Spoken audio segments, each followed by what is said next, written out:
Alors, dans la vidéo, on va voir un vecteur collinéaire et on va essayer de voir cette collinéarité avec la proportionnalité.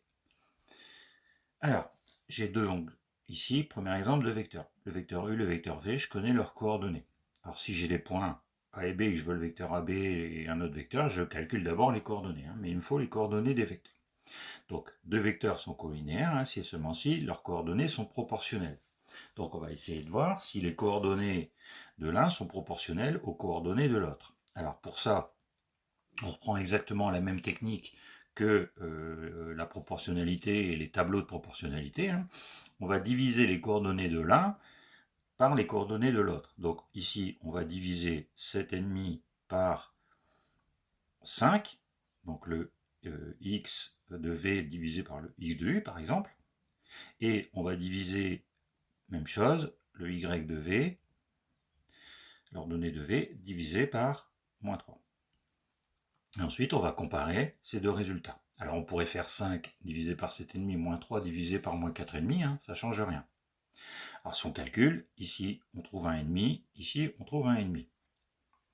Ça veut dire que on a l'existence d'un coefficient de proportionnalité, et on peut donc écrire que le vecteur v, c'est quoi? C'est 1,5 fois le vecteur u.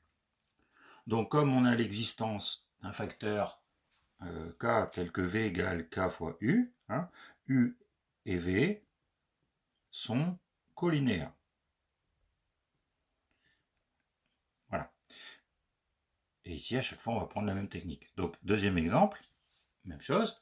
Donc, on va prendre 56 divisé par 4 et 70 divisé par 5.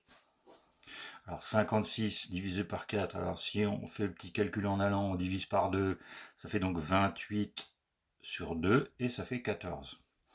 70 sur 5, je rappelle que pour diviser par 5, on multiplie par 2 et on divise par 2, par 10, donc 70 fois 2, 140 divisé par 10, 14. Encore une fois, on a l'existence d'un coefficient, c'est-à-dire que V, c'est 14 fois le vecteur U. Donc U et V, collinéaires. Ça veut dire, on rappelle, collinéarité, les vecteurs ont la même direction. On ne parle pas, on ne regarde pas s'ils ont la même norme ou le même sens, on veut juste comparer leur direction. Et dans le 3, on va calculer par exemple 15 sur moins 6 et moins 13 sur 5. Alors 15 sur moins 6, c'est une fraction qu'on peut simplifier par 3. Donc ça fait 3, moins 3, non, moins 5, on divise par 3, moins 5 sur 2. Et maintenant, on veut comparer moins 5 sur 2 avec moins 13 sur 5.